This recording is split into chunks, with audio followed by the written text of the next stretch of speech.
예, 할렐루야. 예, 할렐루야. 예, 네, 예배분들 바라보시면서 오늘 인사 나누시겠습니다. 예, 그냥 할렐루야 하면 인사하시죠. 할렐루야. 예, 할렐루야. 예, 또 너무 또 추우시면 잘 조절해 주십시오. 너무 힘드시면 더운 곳으로 가시고요. 너무 더우시면 추운 곳으로 가시면 되겠습니다. 잘 모르겠습니다, 저도.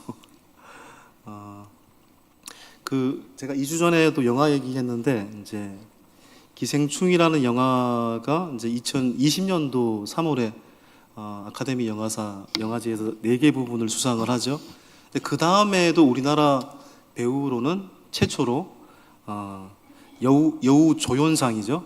윤여정님께서 미나리라는 영화에 열연을 하셔서 최초로 아카데미 영화제 여우 조연상을 타게 됩니다. 이 미나리라는 영화 여러분 보신 분도 계시겠습니다만은 스토리를 다 얘기하려고 하는 건 아니고 소위 말하는 이제 아메리칸 드림을 꿈꾸었던 한 부부의 이야기가 핵심입니다. 그리고 거기서 미나리라는 의미는 뭐 다른 의미로도 해석할 수 있습니다만은 미나리라는 의미는 쉽게 꺾이지 않는다 이런 또 의미를 갖고 있다고 보여집니다. 그런데 그 영화에서 보면 이 부부의 대화가 좀 인상적이죠. 남편이 보통 이렇게 이야기를 많이 하더라고요. 내가 외웠는데 대사가 안 외워지네요. 배우가 아니니까요. 이게 다 우리 가족을 위한 거야. 이게 다 우리 가족을 위한 거야.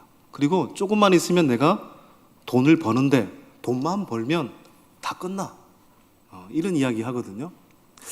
그러면서 이제 아내가 남편에게 미국으로 가기 전에 이런 이야기를 했던 것을 기억했습니다. 우리 미국 가서 서로 구원하자.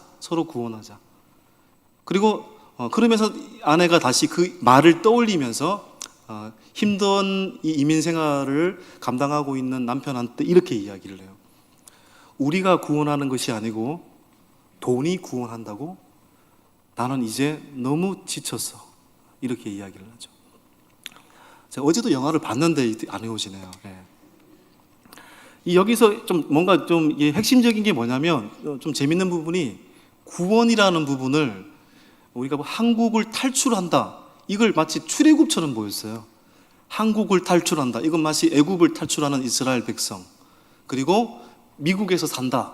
이것은 마치 가나안 땅에서 사는 것처럼 그렇게 빗댈 수 있다는 생각이 들었습니다. 여러분 그런데 가나안 땅에서 살았던 것이 여러분 파라다이스였습니까? 애굽을 탈출해서 광야 40년 노정을 지나서 가나안에 들어가면 끝이었습니까? 아니죠. 가나안에 들어가서 더 고생을 했잖아요.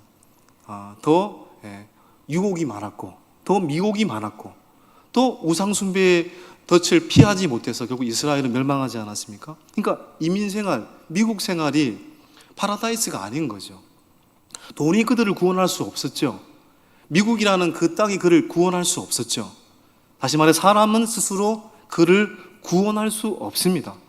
우리가 4년 전에 코로나 팬데믹이 닥쳤을 때 코인 열풍이 강타했습니다. 저도 아는 지인께서 코인으로 10억을 벌었다 이런 얘기 하더라고요. 아직도 잘 모르겠어요. 이게 맞는지.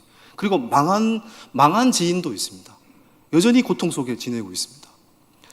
이건 인간의 본능 아니겠습니까? 막연한 미래에 대한 두려움을 갖고 있는 인간이 코인을 통해서 일확천금을 획득해서 막연한 두려움을 꿈으로 실현시키겠다.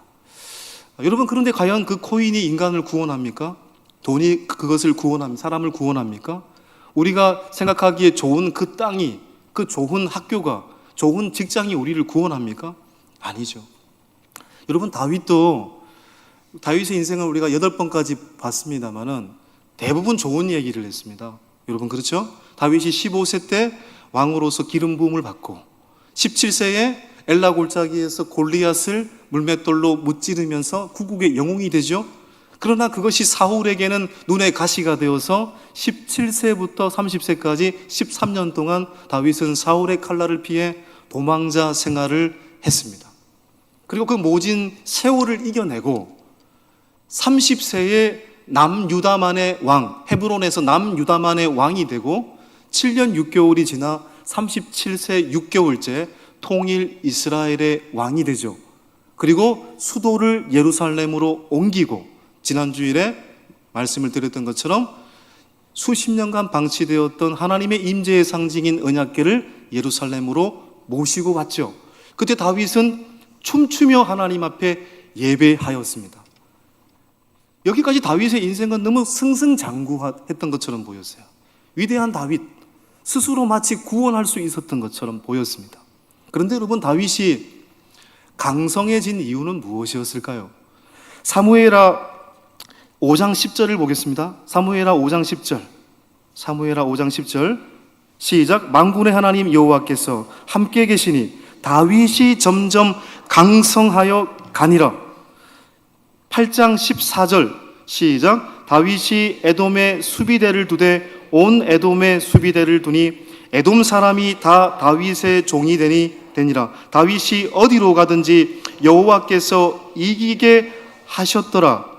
아멘. 날이 갈수록 다윗과 다윗의 군대는 강성해졌고 전투마다 승리했습니다. 그런데 여러분, 다윗이 강대할 수 있었던 이유는 어디에 있습니까?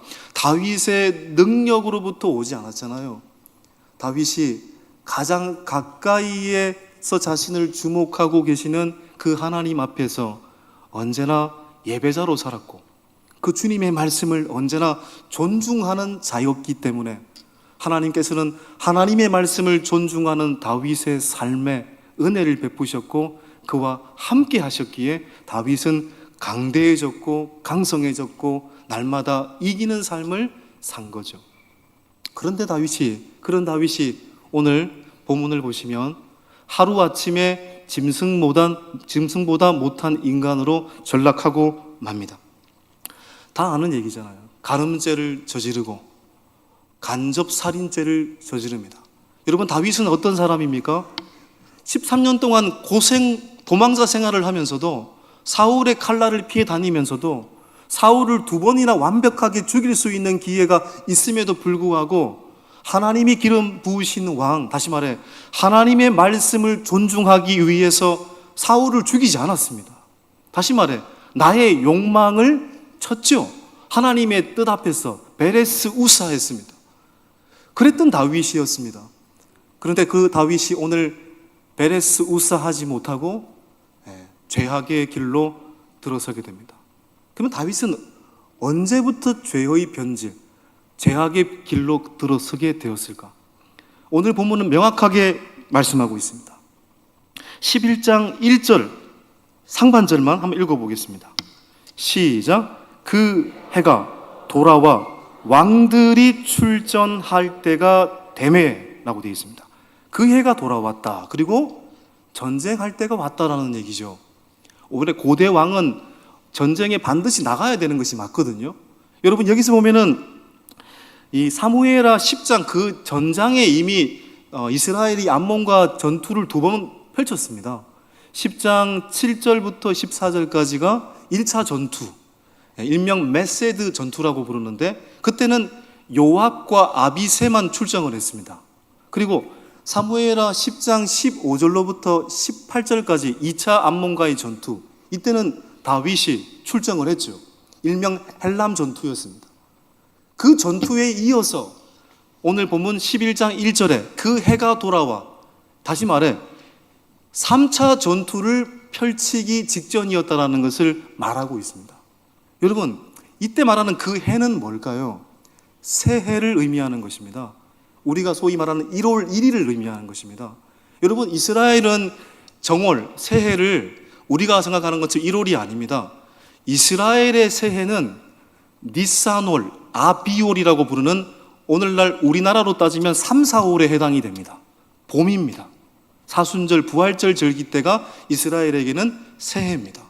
그러니까 그 해가 돌아왔다라는 말은 무슨 말입니까? 새해가 돌아왔다, 봄이 돌아왔다라는 것이죠. 2차 전투 10장 15절 18절에서 전투를 하다가 겨울이 된 겁니다. 겨울이 되었으니까 전투를 잠시 멈추고 다시 그 해가 돌아와, 봄이 돌아와 다시 암몬과의 전투가 재개되기 시작했다라는 말입니다. 그러면 왕은 어떻게 해야 됩니까?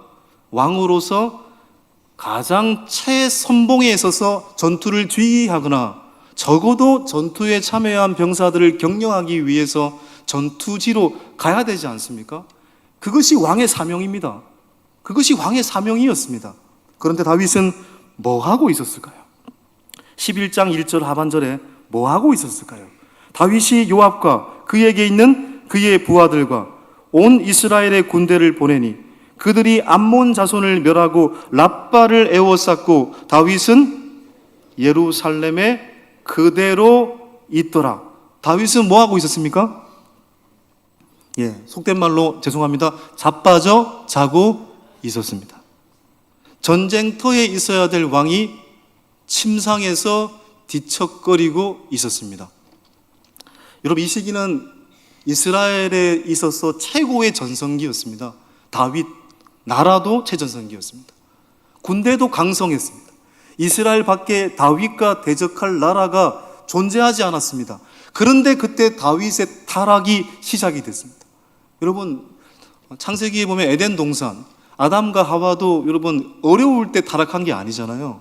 하나님의 완벽한 보호하심 속에 있었던 에덴 동산에서 선악과를 먹지 말라는 하나님의 명령을 어겼잖아요. 가장 높은 위치에 있었을 때 타락했습니다. 여러분, 에덴이라는 뜻이 무슨 뜻입니까? 제가 여러 번 말씀을 드렸는데 에덴이라는 뜻은 우아한 기쁨이라는 뜻입니다. 우아한 기쁨. 기독교 변증가 C.S. 루이스가 쓴 헤아릴 수 없는 기쁨이라는 책에 보면 진정한 기쁨은 내가 갈망하는 그 기쁨의 대상으로부터 온다. 다시 말해 내가 어떤 대상을 보고 기뻐하는가, 그러면 그게 진짜 사라질 기쁨인가 진정한 기쁨인가를 알 수 있다는 겁니다. 쉽게 말해서 어떤 사람이 사기를 쳐서 돈을 벌었습니다. 여러분, 사기를 쳐서 돈을 벌었대요.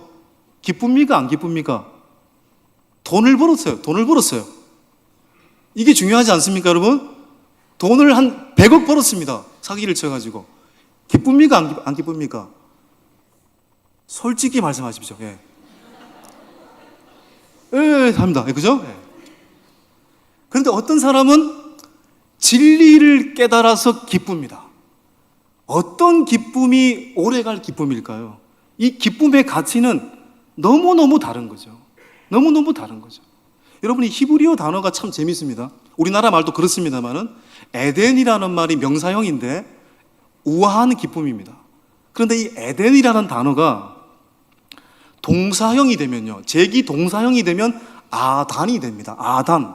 그러면 뜻이 뭐가 되냐면 주색에 빠지다, 술독에 빠지다, 쾌락에 빠지다라는 뜻이 됩니다.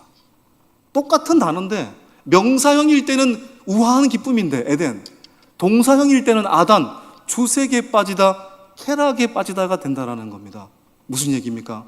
하나님을 우리의 삶의 소망으로 두는 사람만이 우아한 기쁨, 에덴의 삶을 누릴 수 있고, 하나님이 아니라 나의 욕망이 소망의 대상이 되면 아단, 주색에 빠지고 쾌락에 빠질 수밖에 없다라는 것입니다. 그 소망의 대상이 누구냐를 말하는 것입니다. 바로 소망의 대상이 하나님이 아니라 나의 자리, 나의 욕망이 되었을 때, 아단의 길을 걸어가게 되었을 때 다윗은 타락하기 시작했다라는 것입니다. 어떻게 타락합니까? 2절을 보십시오. 3절, 4절, 2절을 보십시오. 2절 하반절 시작. 저녁 때에 다윗이 그의 침상에서 일어나 왕궁 옥상에서 거닐다가 그곳에서 보니 한 여인이 목욕을 하는데 심히 아름다워 보이는지라. 여기서 저녁 때라는 말이 중요합니다. 저녁 때. 히브리어로 에레브라는 단어인데 저녁도 여러 단어가 있는데 여기서 에레브는 초저녁을 의미하는 겁니다. 앞이 조금 보이는 초저녁. 그러나 또렷하게 보이지는 않아요. 그 초저녁. 쉽게 말해 어제 다윗은 밤새도록 뭐 했을까요? 오늘날로 표현하자면 밤새도록 넷플릭스 영화 드라마를 보다가 낮에 자빠져 자다가 초저녁에 일어났다는 얘기입니다. 저도 백수의 삶을 살아봤기 때문에 그런 게 나쁜 건 아니지만 지금 전쟁 중 아닙니까? 전쟁 중. 넷플릭스를 볼 때가 아니죠. 그러니까 초저녁에 일어나서 무료함을 달래기 위해 어디로 올라갑니까? 옥상으로 올라가게 됩니다. 그 옥상에서 예루살렘의 많은 집들이 보이거든요. 그렇게 되어 있습니다, 구조가. 그런데 평소에도 옥상을 올라갔을 텐데 그날은 수많은 광경 중에 어떤 광경이 보였습니까? 한 여인이 목욕하는 장면이 보였습니다. 어제 밤에 넷플릭스를 뭘 봤는지 모르겠는데 사람이 뭘 보는 것에 기인한다고. 여러분, 하고 많은 광경 중에 여인의 목욕하는 장면이 보여요. 그리고 성경 말하고 있죠? 그 여인이 아름다워 보였다. 여러분, 죄라는 게 뭡니까? 급속도로 침투하는 것입니다. 아, 죄는 천천히 오는 거 아니냐? 어제 내가 성령 충만했고, 어제 내가 말씀 앞에 회개했고, 내가 어제 은혜 충만했으니까 나는 이제 더 이상 죄에 빠지지 않아. 여러분, 자신할 수 있습니까? 그랬던 사람도 한순간에 죄에 압도를 당하는 것입니다. 죄는 순식간에 정강스카의 속도로 오는 것입니다. 온통 자신의 마음에 그 여인이 침투하였습니다. 그리고 여기서 다윗이 마음으로 탐심을 품고 멈추었어야 되는데 여기서 멈췄으면 훌륭했겠죠. 이걸 실행을 하려고 합니다. 다시 말해, 죄는 급속도로 들어올 뿐만 아니라 그것을 계속 품게 될 때 죄는 담대해지는 것입니다. 3절 4절 보십시오. 담대한 죄의 모습. 3절 4절 시작. 다윗이 사람을 보내 그 여인을 알아보게 하였더니 햇사람 우리아의 아내 바세바가 아니니까 하니, 다윗이 전령을 보내 그 여자를 자기에게로 데려오게 하고 그 여자가 그 부정함을 깨끗하게 하였으므로 더불어 동침함에 그 여자가 자기 집으로 돌아가니라. 다윗은 바세바의 남편이 전쟁에 참여하여 없다는 사실을 알고 데려오도록 한 겁니다. 이미 하나님을 자신의 소망의 대상으로 여기지 않고 나의 욕망을 소망의 대상으로 여긴 다윗에게 이 여인이 유부녀라는 사실은 전혀 문제가 되지 않습니다. 오히려 남편이 없다는 사실이 죄를 지을 수 있는 절호의 기회라는 겁니다. 이 기회를 놓치지 말아야 돼. 속에서 그렇게 속삭이고 있다는 겁니다. 그리고 실제로 실행을 했죠. 여러분, 죄는 이렇게 담대한 것입니다. 제가 이제 이렇게 결혼했던 해 이야기인데, 제가 신학대학원 졸업을 하고 제가 또 교회사 공부를 하려고 다시 대학원에 입학을 했었습니다. 근데 예전에 저는 학생이었기 때문에 돈이 없죠. 결혼을 했기 때문에 아내가 그때는 먹여 살릴 때입니다. 그러니까 아내가 어느 날 제 노트북을 보면서, 노트북이 한 5년 된 노트북인데 계속 두드리고 막 안 되니까 막 화내고 있으니까 어느 날 노트북을 짜잔 선물을 주더라고요. 야, 너무 기분이 좋아가지고 땄고 그걸 들고 이제 도서관으로 바로 갔습니다. 공부를 열심히 해야 되겠다. 멋진 논문을 써야 되겠다. 그래서 딱 도서관에 앉아서 노트북을 할 수 있는 공간에서 이제 한 페이퍼 한 장 좀 썼을까요? 네. 공부 오래 못 하잖아요, 그죠? 커피가 땡겨가지고 이제 커피 한 잔 하러 잠깐 밖에 나갔다가 한 15분쯤 됐을 겁니다. 정확하게 기억합니다. 15분 만에 돌아왔는데 노트북이 사라져 버렸어요. 네. 진짜 그 당시로는 고가입니다. 지금도 고가일 것 같아요. 네. 너무 충격적이었어요. 아내한테 뭐라고 얘기할까? 참, 제 성격상 이게 또 뭔가 항의도 못 하겠더라고요. 그런데 아내의 얼굴이 떠올라가지고 두드려 맞을까봐 겁이 나가지고 게시판에 글을 올렸습니다. 어떻게 신성한 이 학교에서 어떻게 도둑놈이 있을 수가 있느냐고 나름대로 설득력 있게 썼겠죠. 그리고 묻지도 따지지도 않겠다. 거기에다가 두면 내가 묻지도 따지지도 않겠다. 그렇게 전화번호 쓰고 이렇게 게시판 글 올렸습니다. 기대 1도 안 했습니다. 그런데 그 다음날 도서관에서 전화가 왔더라고요. 노트북 주인이냐고, 누가 놓고 갔다고. 알고 봤더니 여쭤보니까 어떤 학부생이 그걸 훔쳐갔다가 갖다 놓은 것 같다고. 여러분, 그 학부생이 처음부터 도둑질 하려고 했을까요? 10분, 15분 동안 주인이 안 보이니까 순식간에 생각하고 행동에 옮긴 거죠. 그러니까 죄는 그런 특징을 갖고 있는 것입니다. 다윗이 처음부터 넷플릭스 밤새도록 보고 오늘 죄를 지어야 돼, 그게 아니잖아요. 죄는 그렇게 순식간에 침투했고 대담해지게 된 겁니다. 또 여기서 멈췄어야 돼요. 다윗은 바세바를 범하고 난 다음에 한 가지 소식을 듣게 됩니다. 5절에 보면 바세바가 임신을 했다는 소식을 듣게 됩니다. 여기서 멈췄어야 돼요. 내가 정말 죽일 놈이다. 여기서 멈췄어야 되는데 이걸 무마하기 위해서 전쟁터에서 열심히 전쟁을 하고 있는 바세바의 남편 우리아를 소환합니다. 그리고 우리아에게 특별 휴가를 선사합니다. 야, 네가 고생을 했으니까 아내하고 며칠 동안 지내도록 해라. 이건 뭡니까? 자신의 간음죄를 무마하기 위해서 거짓 알리바이를 지금 짜고 있는 거잖아요. 그래서 우리아는 특별 휴가를 받고 그날 집으로 들어가야 되는데 우리아는 어떻게 합니까? 집으로 들어가서 자지 않습니다. 왕궁 앞에서 경비대와 같이 밖에서 잠을 잡니다. 이유는 뭘까요? 동료들은 저렇게 전쟁을 하느라 고생을 하고 있는데 어떻게 내가 집 안에서 두 다리 뻗고 편하게 잘 수 있습니까? 못합니다. 그 다음날 다윗이 두 번째 시도를 하잖아요. 집으로 가라. 술 먹이고 술에 취하게 하고 그렇게 해서 집으로 보내려고 했는데 우리아는 그 다음날도 밖에서 잠을 잡니다. 실패한 거죠. 여기서 멈췄어야죠. 그런데 다윗은 마지막 작전을 세우잖아요. 15절을 보시면 지금 암몬과의 전쟁에서 최선봉에 있었던 요압 군대 장관에게 편지를 씁니다.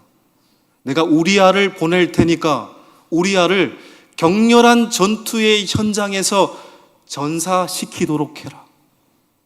15절 보십시오.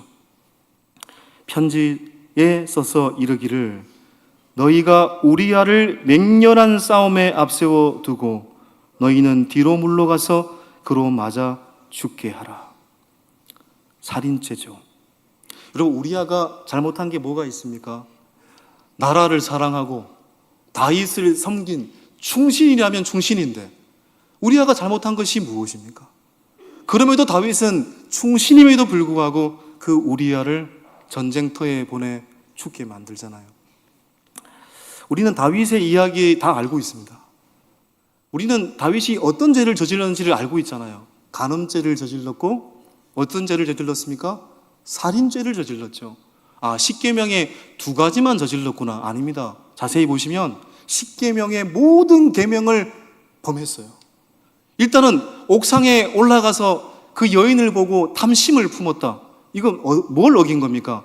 십계명의 마지막 계명, 내 이웃의 집을 탐내지 말라. 또한 뭘 또 어겼습니까? 실제로 또한 그 여인을 강제로 데리고 왔잖아요. 이건 9계명, 도적질하지 말라라는 계명을 어긴 거잖아요. 8계명, 도적질하지 말라는 계명을 어긴 거잖아요. 그리고 그 여인과 실제로 간음했죠. 7계명 간음하지 말라 어겼죠. 또 그 간음죄를 무마하기 위해서 우리아를 소환해서 거짓 알리바이를 꾸미죠. 9계명 거짓 증거하지 말라 어겼죠. 또 그것도 안 되니까 전쟁터에 내보내가지고 죽여버렸죠. 6계명 살인하지 말라는 계명을 어겼습니다. 그리고 이 모든 계명은 누구에게 먹칠하는 것입니까? 자기의 선조와 자기의 어머니 아버지의 얼굴에 먹칠하는 거잖아요. 5계명 내 부모를 공경하라 어긴 것입니다.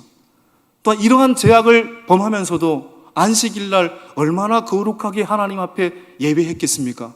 4계명 안식일을 거룩하게 지켜라 어긴 것입니다. 안식일뿐만 아니라 일상 속에서도 얼마나 하나님의 이름을 불렀을까요?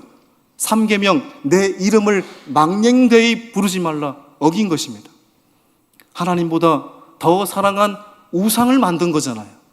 너는 나 외에는 다른 신을 섬기지 말라 1계명, 우상을 만들지 말라 2계명 다 어긴 거죠. 10계명을 다 어긴 것입니다.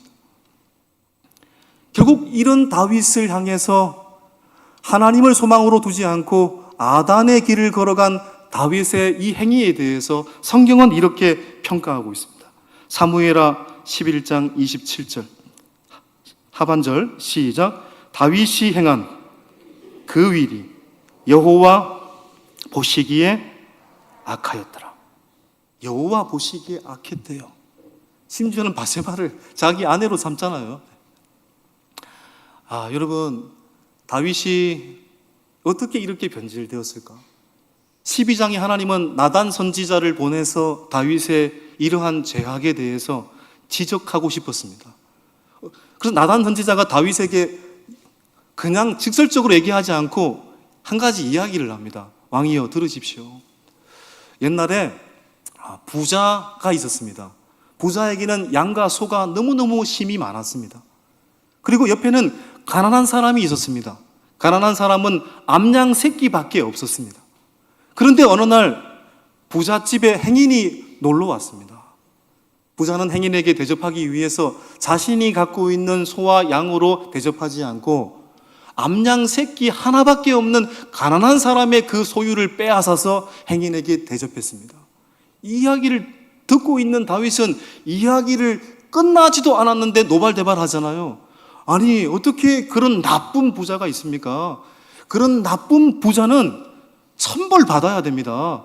그놈 죽일 놈입니다. 이렇게 이야기를 했습니다. 다윗이 쉽게 말해서. 근데 나단 선지자가 뭐라고 얘기합니까? 그 나쁜 부자 죽일 놈 바로 당신입니다. 다윗은 이 이야기를 들으면서도 이 이야기가 자신에게 하는 이야기인 줄 몰랐어요. 죄는 이렇게 사람의 마음과 영혼을 둔감시키죠.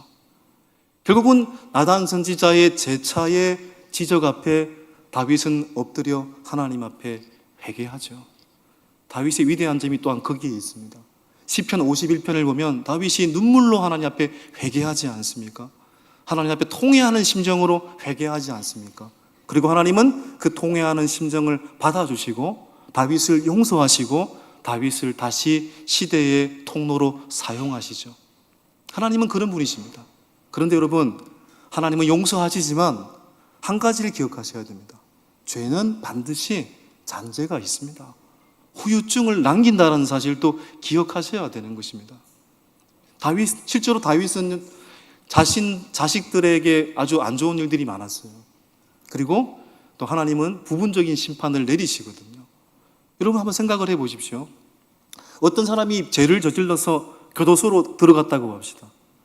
교도소에서 회심을 하고 주님 만나고 용서를 빌고 하나님께 용서를 받았습니다. 대단한 일이죠. 너무너무 좋은 일입니다. 그런데 감당해야 될 일도 있는 겁니다. 자신이 저지른 죄에 대해서 아마도 오랜 시간 동안 자기와 자신의 가족들은 다른 사람으로부터 손가락질을 당할 가능성이 굉장히 높습니다. 죄의 후유증이죠. 후유증이죠. 그러니까 할 수만 있다면 그 죄의 길로 가지 않는 것이 더 좋죠. 그러니까 오늘 이 이야기를 통해 저는 두 가지를 말하고 싶습니다. 하나님은 우리의 모든 죄조차도 엎드려 회개할 때 용서하시는 하나님이십니다. 그렇지만 죄의 잔재가 있다는 것도 기억하셔야 돼요. 그러니 죄를 짓는 건 할 수 있으면 하지 않는 것이 좋은 거죠. 그리고 두 번째 사실은 사람은 결국 다윗의 이야기를 통해 알게 됩니다. 하나님의 은혜로 사는 존재구나. 주님이 가려주신 은혜, 우리의 허물을 덮어주시는 은혜가 없이는 살 수 없는 존재이구나.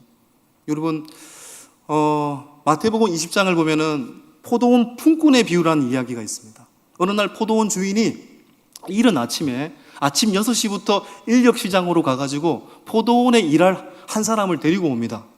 그리고 오늘 6시부터 오후 6시까지 일하면 한 데나리온 줄게, 그렇게 계약을 하고 일을 시킵니다. 그 사람도 일을 열심히 했죠. 그런데 포도원 주인은 오후 5시에도 사람을 구해가지고 오후 5시부터 일한 사람에게도 얼마를 줍니까? 한 데나리온을 주잖아요. 그러면 똑같이 한 데나리온을 받는다면 누가 불만입니까? 아침 6시부터 일하러 온 사람이 얼마나 불만이겠어요? 이 공정하지 못합니다. 공평하지 못합니다. 정의롭지 못합니다. 이렇게 반문할 수 있습니다. 세상의 공정에 관한 이야기라면 당연히 불합리한 이야기입니다. 그러나 마태복음 20장의 이야기는 공정에 관한 이야기가 아닙니다. 하나님의 나라에 대한 이야기이고 하나님의 은혜에 대한 이야기입니다. 어떤 누구도 하나님 앞에서 그 행위로 구원받을 수 없다는 것입니다. 어떤 사람도 자신의 노력과 자신의 의지와 자신의 의지와 노력으로 구원받을 수 없다는 것입니다. 오직 은혜는 하나님이 주시는 거저 주시는 은혜라는 것을 말하고 싶은 것입니다. 마지막 이야기를 하고 싶습니다. 제가 여러 번 다른 예배 때도 말씀드렸던 이야기인데, 텍사스에서 샌안토니아에서 오크 힐스 교회를 목회하고 계시는 이 맥스 루케이도 목사님이라는 분이 계십니다. 최근에도 제자 수료하신 분들한테 제가 그 책을 선물해 드렸는데, 맥스 루케이도 목사님은 텍사스에 살았기 때문에 10살 때까지 바다를 보지 못했습니다. 근데 어느 날 교인들한테 설교를 하면서 이 이야기를 한 거죠. 내가 10살 때 처음으로 바다를 봤다. 삼촌이 캘리포니아에서 살고 계시는데 나를 초대해가지고 캘리포니아 해변을 어느 날 보여주셨는데 믿을 수가 없었다. 그 끝없이 펼쳐진 백사장, 그리고 그 넓은 태평양 바다, 너무너무 충격적이었다. 그렇게 너무 충격 속에서 이를 다물지 못하는 상태에 있었을 때 가장 이 맥스 루케이도 목사님이 충격을 받은 게 뭔지 아십니까? 끊임없이 밀려오는 파도였습니다. 끊임없이 밀려오는 파도. 삼촌에게 맥스가 이렇게 질문을 던지죠. 삼촌, 파도가 계속 밀려와요. 삼촌이 웃으면서, 맥스, 너 그거 아니? 끊임없이 밀려오는 이 파도는 오늘 밤에 와도 또 끊임없이 밀려와. 맥스가 말합니다. 믿을 수 없어요. 말도 안 돼요, 삼촌. 또 삼촌이 맥스에게 이렇게 이야기를 하죠. 맥스, 그거 아니? 이 끊임없이 밀려오는 파도는 1000년 전에도 끊임없이 밀려왔고, 우리가 죽어서 1000년이 지나도 끊임없이 밀려온단다. 맥스는 믿을 수 없다라는 표정으로, 삼촌 말도 안 돼요. 그렇게 시간이 지나고 맥스가 삼촌에게 이렇게 얘기합니다. 삼촌, 놀아도 돼요? 그래, 놀아라. 그러니까 아이가, 10살짜리 아이가 여러분 뭐 하겠어요? 백사장에서 막 모래놀이하고 온몸에 모래를 묻혔겠죠. 그런데 모래에 묻힌 그 몸을 파도를 향해, 바다를 향해 몸을 던지면 어떻게 됩니까? 다시 그 모래가 씻어지게 되잖아요. 아무리 몸에 모래가 묻어도, 1000번 묻어도 밀려오는 파도 1000번 다시 씻어주는 거잖아요.